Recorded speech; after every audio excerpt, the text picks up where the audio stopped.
Hello guys, good morning. Ah, Mayroon po akong papakita sa inyong idea. Tungkol po ito sa bisagra. Paano po pagkabit?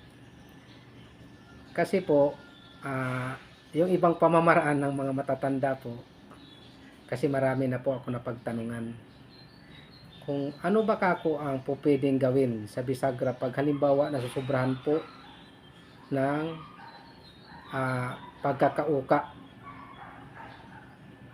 ng kahoy. Ah, Halimbawa ganito guys, pag nasubrahan po ng uka yung kahoy, tutukod po yan hindi po lumalapat. Lumalaban po. Yan. Hindi po siya totally na lumalapat kasi lumalaban po. Yan. Ang sabi po ng mga matatandang na pagtanungan ko, sabi daw nila, ang pamamaraan daw nila nito, kakalangan po.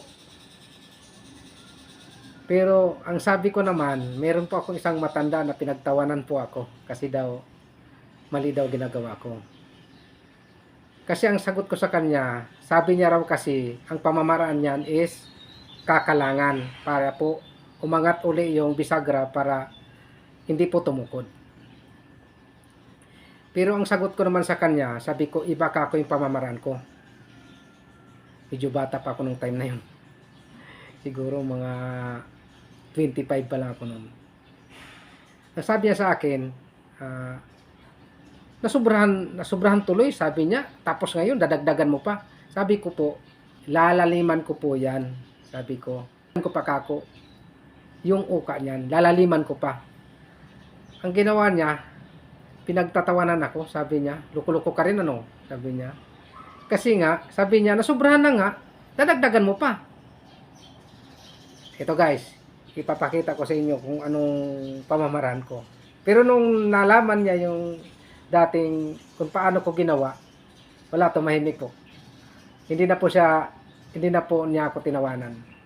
Ganito lang guys, papakita ko. Tanggalin natin to guys.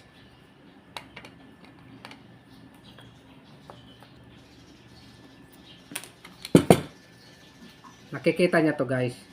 Ito. Yung kaltas niya. Ito guys, para at least pumalik po sa dati. Yung na hindi po siya kakalang. Kahit isa lang po ang gagawin yung ganito. Ganito lang yan guys. Pumukus po kayo rito pagbawas dito. Simula dito sa butas papunta ron sa likod, dito sa loob. Huwag nyo po galawin dito. Yan.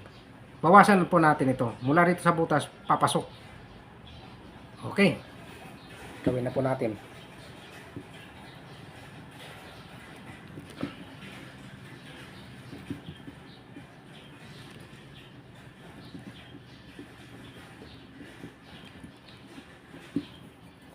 Yan guys. Dito po ako mag-uumpisa.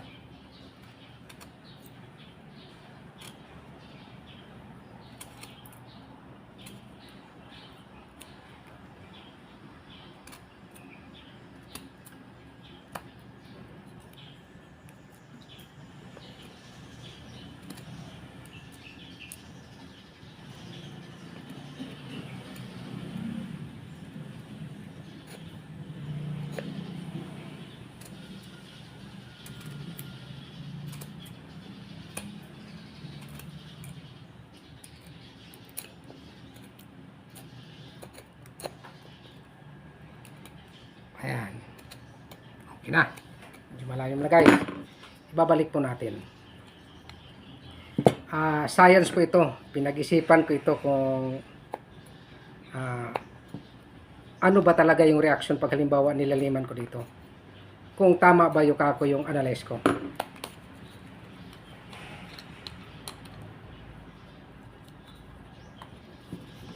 Ayan guys. Babalik po natin.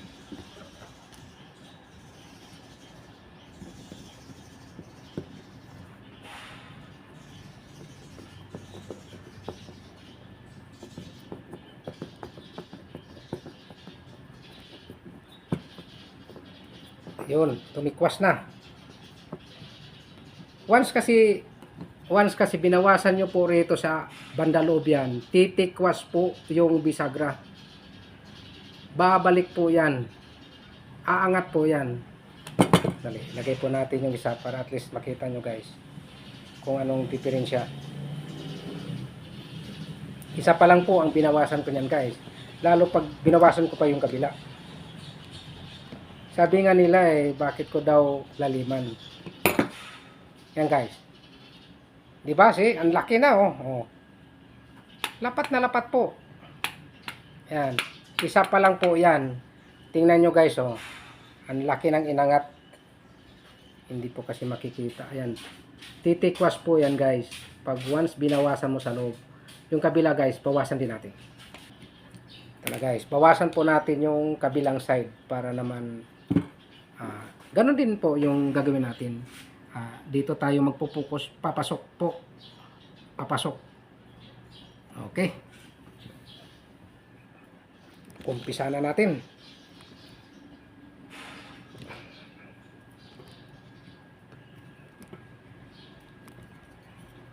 Ayan guys. Dito na naman po tayo mag-focus. Papasok. Okay.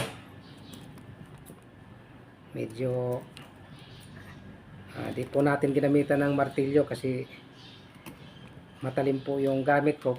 Pangalawa, palutsina lang po ito. Hindi po as in matigas.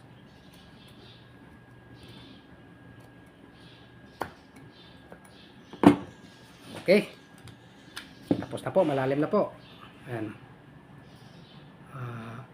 Nakikita ba? Ayun. Malalim na po. Once kasi nilaliman nyo po rito yan, yung bisagra yan, titikwas.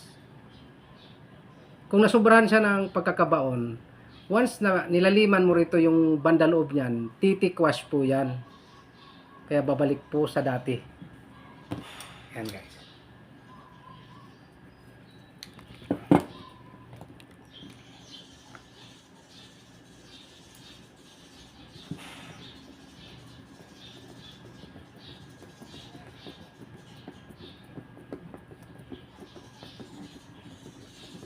Okay. Isa na lang.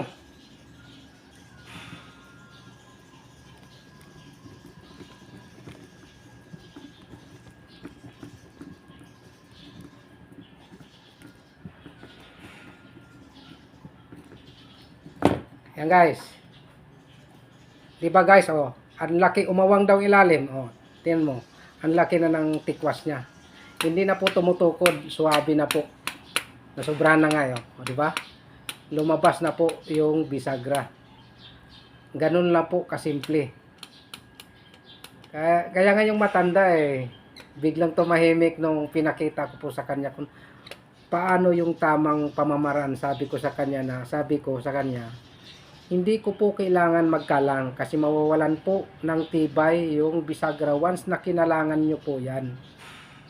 Sabi ko, mayroon ka akong mas matibay kako dyan na pamamaraan, sabi ko. Dadagdagan ko pa kako yan, yung pagkakabaon ng bisagra. Pero ang sabi niya sa akin, kasi nasubrahan na nga, sabi niya, lalaliman mo pa. Sabi niya, kalukuhan. Pero ito po, habang binabaon nyo po ng malalim po ito, lalo pong tumitibay niyan yung pagkakalagay ng bisagra. Matibay po yan kaysa yung normal lang po na pantay po rito. Mas matibay po yan. Okay?